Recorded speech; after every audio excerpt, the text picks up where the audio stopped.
이 말로 함께 서로를 바라보시면서 인사하시면 좋겠습니다. 하나님의 사랑이 우리 곁에 있습니다. 라고 함께 인사하실까요? 하나님의 사랑이 우리 곁에 있습니다. 하나님은 분명히 우리를 사랑하십니다. 믿으십니까? 그것에 대해 의심의 여지는 없습니다. 그런데 하나님께서 우리를 사랑하시는 것에 대해서 우리가 생각하는 사랑과 이미지가 다르다라고 느낄 수가 있습니다. 사람을 사랑하는 것과 다르다고 해서 우리는 혹시 하나님께서 우리를 사랑하시는 방법을 분리해 놓지는 않았습니까? 혹은 그럴 것이다 라고 기대하는 것은 아니었습니까? 하나님의 거룩하심은 우리가 하나님 앞에 예수 그리스도의 보혈을 말미암지 않고는 나아갈 수 없도록 그렇게 우리를 막았습니다. 사실 하나님에 대해서 잘 알지 못하는 사람들은 이런 점에서 하나님에 대해 막연하게 거리가 있는 분이다라고 생각하기가 쉽습니다. 그러나 하나님은 우리에게 관심을 두시고 우리와 함께하기 원하시는 분입니다. 고고하게 홀로 떨어져 있는, 그래서 저 멀리 떨어져 있는 그런 존재가 아니시다라는 말입니다. 우리가 말씀을 바라보며 하나님의 사랑에 대해서 접근할 때 하나님께서 우리를 사랑하신다는 사실에 대해서 우리는 마치 우리 주변의 공기를 대하듯이 가까이 있지만 신경 쓰지 않는 듯한 그런 느낌으로 하나님과 나 사이의 관계에서 더 나아갈 수 없다라는 것이죠. 하나님은 성경에서 우리를 향해 크게 두 가지의 모습을 보여주십니다. 먼저는 거룩하신 하나님이십니다. 거룩하신 하나님은 죄가 없으신 하나님이십니다. 그래서 아담과 하와가 하나님을 거역한 이래로 사람이 하나님께 나아가기 위해서는 반드시 삭슬 치러야 했습니다. 성경은 그 죄의 삭스에 대하여서 사망이 그 삭시다라고 이야기를 하죠. 그래서 하나님께서는 자신의 백성들을 당신의 앞으로 부르시기 위해서 반드시 정결의 절차를 거치도록 그렇게 규정하셨습니다. 성경에서는 그 절차를 거치지 않고 하나님께 나오는 사람들이 어떠한 벌을 받았는지 상세하게 적고 있습니다. 모세오경에서 레위기나 신명기 그 안에서 보면 제사를 드릴 때 어떤 절차를 거쳐야 하는지, 그리고 특별히 제사장들이 하나님 앞에 나오기 위해서는 어떠한 정결의 예식을 거쳐야 하는지를 굉장히 상세하게 적어놓고 있습니다.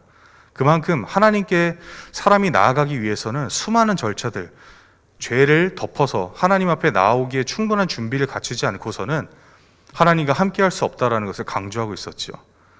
그것을 무시하면서 하나님 앞에 죽임을 당한 사람들도 몇몇이 나옵니다.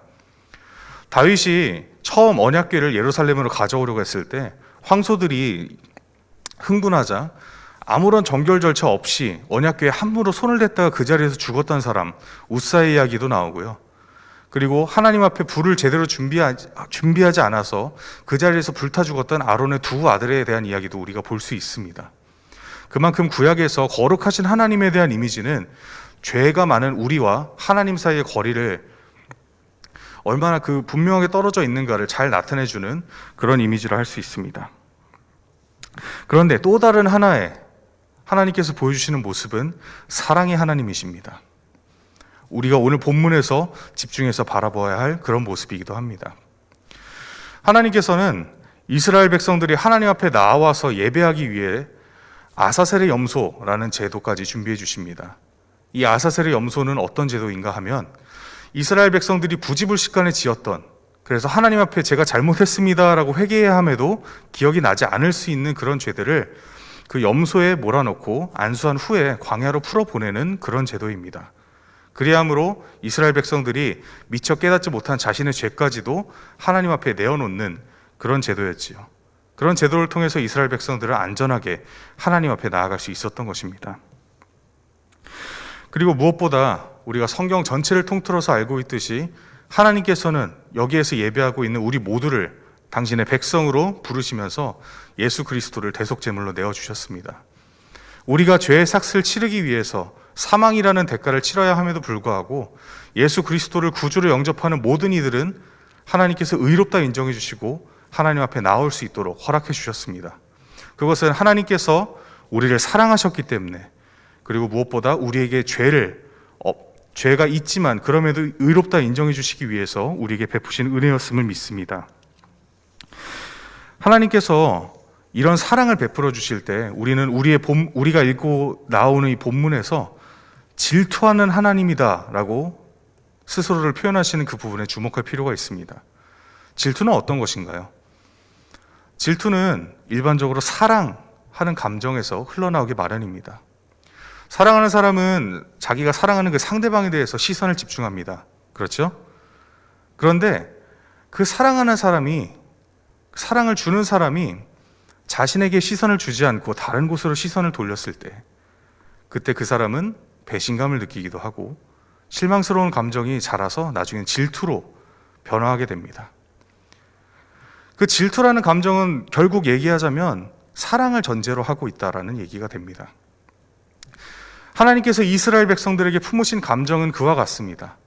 분명히 하나님께서는 우리가 상상할 수도 없을 만큼, 그리고 우리가 감히 따라할 수 없을 만큼 놀라운 방식으로 우리를 사랑하시지만, 근본적으로 하나님이 사랑하신 그 이스라엘 백성들은 마찬가지로 하나님께서는 이스라엘 백성들이 자신을 사랑해 주시기를 바라고 계셨습니다. 그래서 그 백성들이 다른 곳을 바라보았을 때, 애굽을 바라보았을 때, 메추라기를 바라보았을 때, 그리고 안악 자손들을 보면서 두려워하고 도망치려고 하는 하나님을 바라보지 않았던 그 순간들에서 하나님은 질투하셨습니다.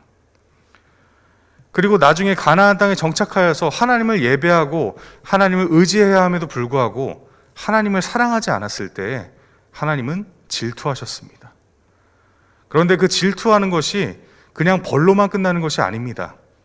하나님께서는 이스라엘 백성들의 그 질투하고 벌하시는 모습 이후에 다시 한번 사랑하는 그 백성들이 하나님의 곁으로 돌아오기를 바라셨습니다.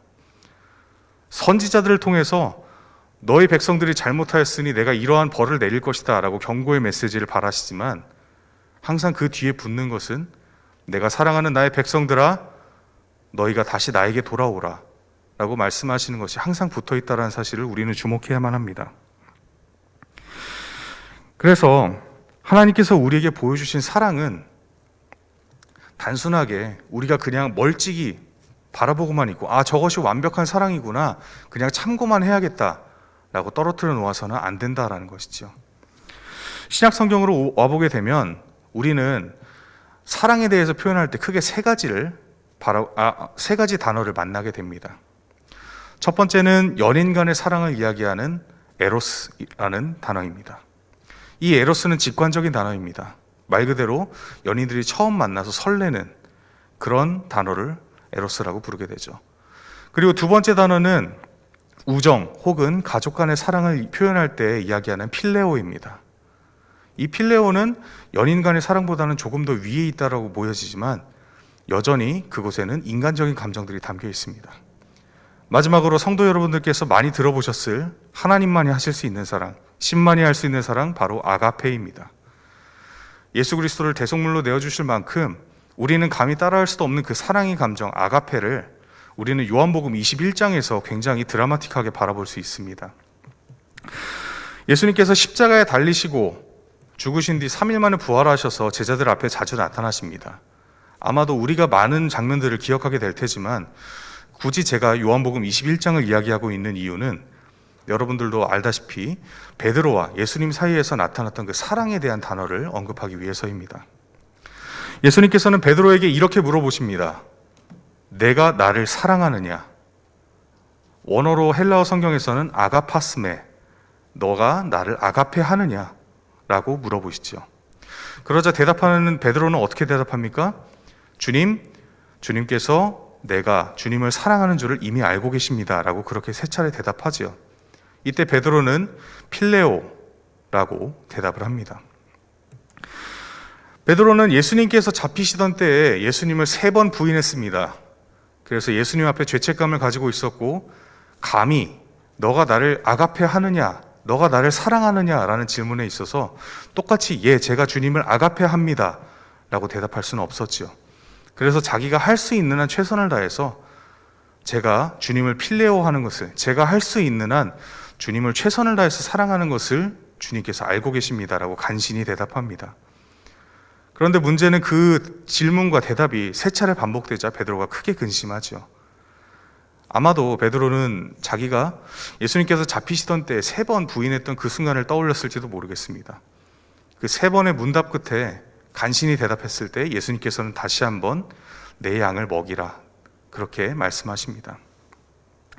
성경을 연구하는 사람들은 누군가는 베드로가 그 3번 부인한 것에 대한 죄책감을 치유하는 과정이다라고 하셨을 수도 있고, 또 누군가는 가능한 한 베드로가 겸손하게 대답하려는 모습을 강조하는 것이다라고 그렇게 연구하기도 합니다.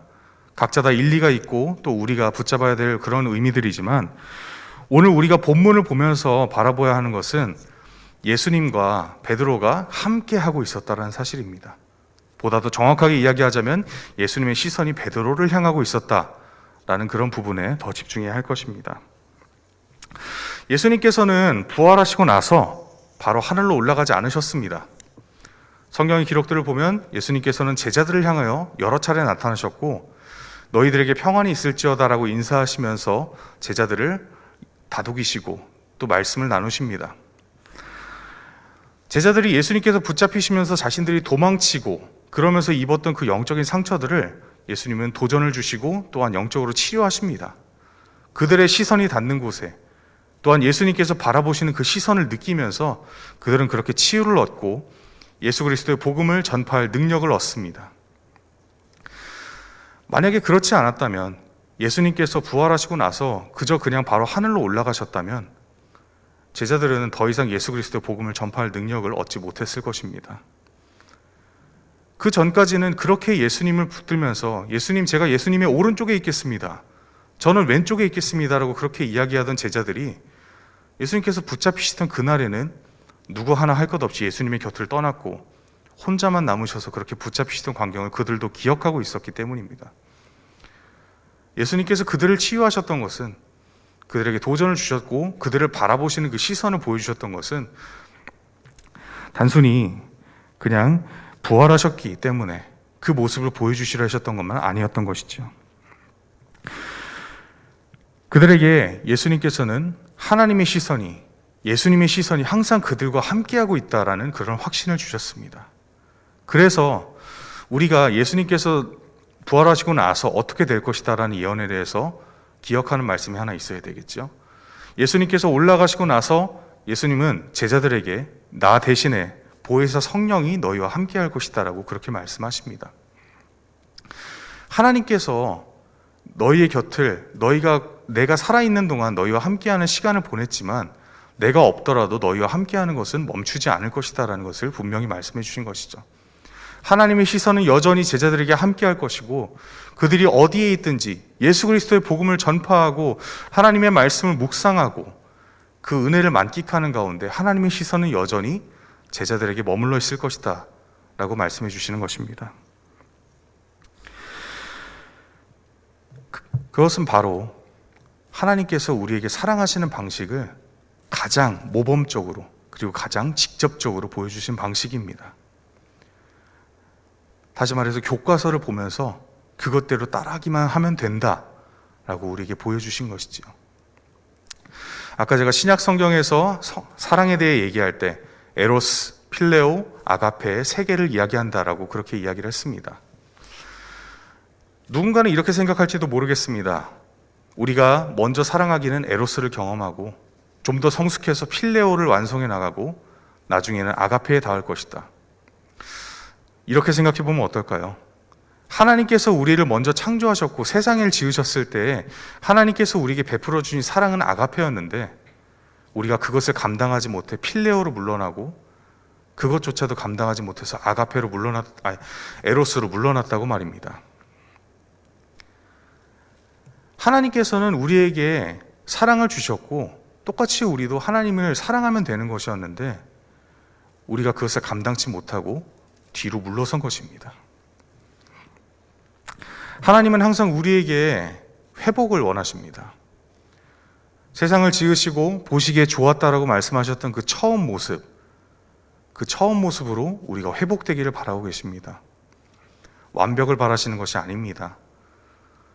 완벽은 우리가 이 세상에서 숨을 거두고 나서 하나님 앞에 나아갔을 때 하나님께서 우리를 의롭다 인정하시고 당신의 곁에 우리를 받아들여 주셨을 때 그때서야 비로소 완벽은 완성이 됩니다.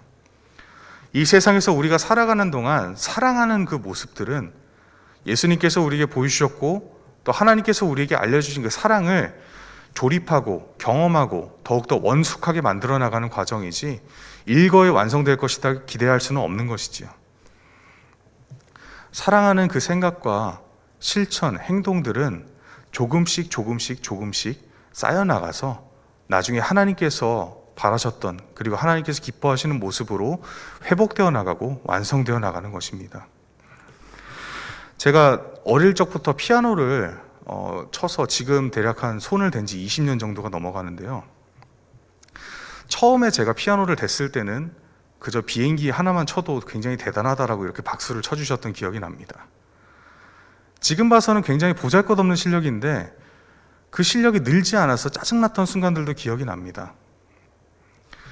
지금 와서 생각해보면 제가 처음에 기대했던 실력의 그래프는 아마도 꾸준하게 위로 향하는 그런 그래프가 아니었을까 생각을 해봅니다. 그런데 피아노를 꾸준히 연습하면서 제가 경험상 실력이 이렇게 느는구나 라는 걸 대강이나마 깨달았을 때는 어떻게 되냐면 계단이었습니다. 바라보는 실력 위에 또 실력이 있는데 그 실력만큼 계속해서 늘어나는 것이 아니라 꾸준히 하다 보니 어느새 그 경지에 이르러 있었고 또 그 경지 위에는 또 다른 경지가, 더 높은 경지가 계속해서 나타나는 것이죠. 어디까지 이 실력이 올라갈 수 있고 또 어디까지 그 경지를 올릴 수 있는지는 저도 모르겠습니다.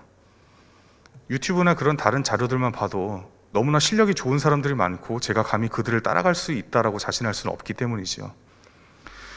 하나님의 사랑을 배우면서 우리가 하나님의 사랑을 이 세상 위에 실천하고자 할 때도 아마 그와 유사할 것입니다. 하나님의 사랑에 대한 말씀을 듣고 우리가 그 사랑을 실천하자라고 했었을 때 우리는 한 번에 완벽하지 않고 수많은 실수와 착오들을 거듭하면서 하나님의 말씀을 받아가면서 그 착오들을 고쳐나가고 또 발전시켜 나가면서 마침내에는 이것이 하나님의 사랑이구나 라는 것을 보여주고 간증하고 또한 체험할 수 있게 되는 것이죠. 하나님께서 우리에게 질투하시는 하나님이다 라고 하면서 가까이에 나의 사랑이 너희의 가까이에 있다라고 말씀해 주시는 이유는 다른 것이 아니라 그 하나님의 위대하신 사랑이 생각보다 우리의 가까이에 있다라는 것을 말씀해 주시기 위함입니다. 멀리 있는 것이 아니라 고개를 돌리면 당장 동행하시는 하나님께서 우리에게 사랑을 베풀어 주시고 그 사랑이 어떤 것인지 보여주시고 무엇보다 그 사랑을 우리와 함께 완성해 나가자라고 요청하고 계신 것이죠. 하나님은 절대 하나님의 사역을 혼자 하지 않으십니다. 하나님은 우리를 도구로 쓰셔서 당신의 사역을 완성시켜 나가십니다. 하나님의 사랑을 완성시켜 나가려 하실 때에 하나님은 우리로 하여금 그 사랑의 사역에 동참하도록 초청하고 또 요청하고 계십니다. 예수님께서 베드로에게 아가파스메, 네가 나를 사랑하느냐? 라고 질문하신 것은 여전히 우리에게도 똑같은 질문으로 다가오게 될 것입니다. 너가 내가 너에게 주었던 그 사랑으로 똑같이 사랑해 줄 수 있겠느냐? 베드로는 겸손하게 주님, 제가 할 수 있는 한 주님을 사랑한다라는 사실을 알고 계십니다. 예수님께서는 그 사랑에 대해서 너가 부족하니 안 되겠다라고 하지 않으시죠? 내 양을 먹이라, 내 양을 치라, 내 양을 먹이라 라고 다시 한번 대답해 주십니다. 예수님께서 능력을 더해 주실 것이니 베드로는 자신의 최선을 다한 사랑에 더해서 예수 그리스도의 양들을 먹일 수 있는 것이고 그 능력을 힘입어서 양들을 칠 수 있는 것이고 그 영의 양식들을 계속해서 공급해 줄 수 있다는 것입니다. 하나님의 사랑은 바로 그런 사랑입니다. 본문 하반절 5절 후반과 6절을 다시 한번 같이 읽기를 원합니다. 함께 읽으실까요? 나를 미워하는 자의 죄를 갚되 아버지로부터 아들에게로 3, 4대까지 이르게 하거니와 나를 사랑하고 내 계명을 지키는 자에게는 1000대까지 은혜를 베푸느니라. 아멘. 이 말씀 속에서 우리는 굉장히 극단적인 비교를 볼 수가 있습니다. 하나님을 미워하는 사람의 죄를 갚으신다고 하는데 그 죄는 3, 4대, 그리고 하나님을 사랑하는, 순종하는 자들에게는 하나님께서 1000대까지 축복을 더하시겠다라고 말씀해 주십니다. 그런데 생각해 보면 반대가 되어야 하지 않을까요? 하나님을 미워하는 사람을 끝까지 그렇게 하나님께서 버려주시는 게 오히려 맞지 않을까요? 세상에 있는 다른 신화들의 신들을 살펴보면 그들의 이야기에서는 신을 저주하는 사람들, 신을 거역하는 사람들에 있어서는 끝까지 쫓아가서 벌을 주는 것이 일반적인 모습입니다. 그런데 오늘 우리가 읽었던 이 말씀에서는 오히려 하나님을 미워하고 거역하는 사람들은 3, 4대, 그런데 하나님을 순종하는 이들에게는 1000대라는 아주 드라마틱한 비교를 보여주게 되죠. 하나님께서 그 사랑하는 자들에게 보여주시는 방식은 무엇보다 그 거룩함에 깔려있는 그 사랑의 방식은 하나님께서 분명히 할 것은 하시지만 그럼에도 불구하고 너희를 사랑한다라는 전제를 항상 보여주시기 때문에 그렇습니다.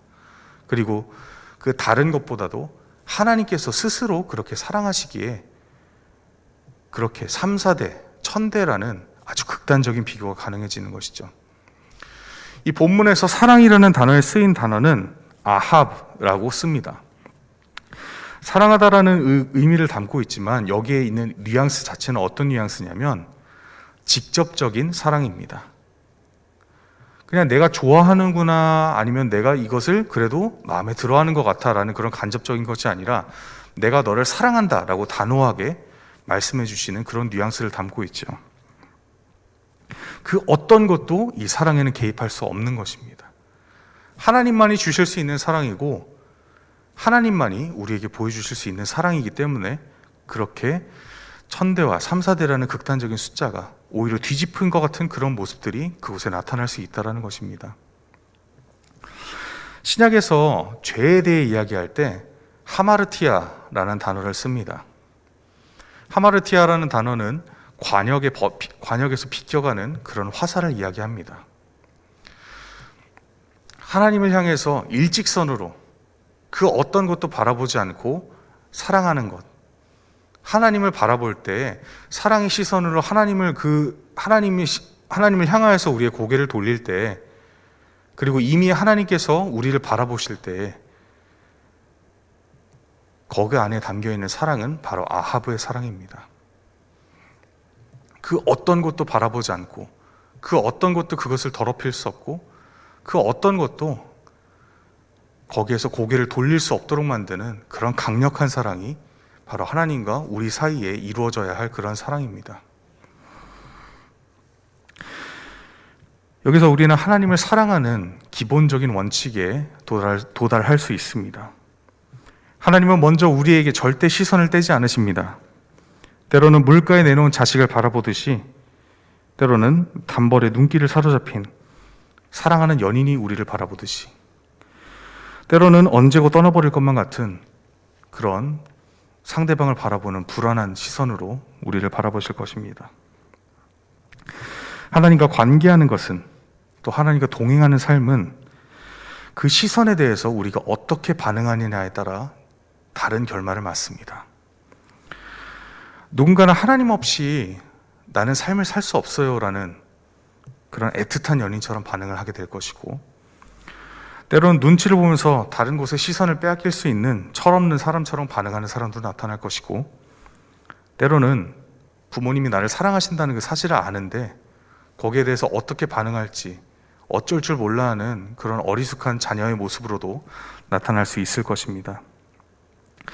중요한 것은 그 어떤 상황이든 간에, 그 어떤 경우이든 간에 우리가 바라보고 서야 하는 것은 하나님을 향해야 한다는 사실입니다. 그분의 시선은 우리가 하나님을 인지하기도 전에 이미 우리를 향하고 계십니다. 어떻게 반응하시겠습니까? 하나님께서 우리를 바라보는 시선에 대해서 여러분은 어떻게 대답하길 바라십니까? 하나님께서는 우리에게 이미 초대하고 또 부르고 계십니다. 여러분 각자의 이름을 부르시며 사랑하는 나의 자녀야, 우리가 함께 이야기하며 함께 동행하며 나아가자라고 요청하고 계십니다. 한 번에 팍 뛰어넘어서 그 놀라운 거리를 멀리 뛰게 하듯이 뛰어넘어서 가는 그런 거리가 아닙니다. 하나님께 발을 내딛어서 한 발자국 한 발자국 나아가는 그런 걸음입니다. 하나님의 사랑을 쌓아나가시는 여러분이 됐으면 좋겠습니다. 하나님의 사랑에 대해서 위대한 사랑이다라고 해서 멀찍이만 그렇게 떨어뜨려 놓는 것이 아니라 내 곁에 동행하시는 하나님, 나를 이끌어 주시는 하나님, 그리고 나에게 하나하나씩 알려주시는 그 하나님의 말씀을 여러분들이 쌓아나가시면서 성장을 경험하시는 여러분들 되셨으면 좋겠습니다. 바울 사도가 이야기하죠. 표대를 향하여 달려간다라고요. 표대를 향해서 도착한 것이 아닙니다. 표대를 향해서 계속해서 나아가고 있는 중이죠. 그 사랑의 도착점을 향해서 나아가고 있을 때 우리 모든 사람들이 계속해서 하나님께 나아가고 마침내는 하나님의 곁에 서 있는 우리 모두가 되기를 소망합니다. 함께 기도하시겠습니다.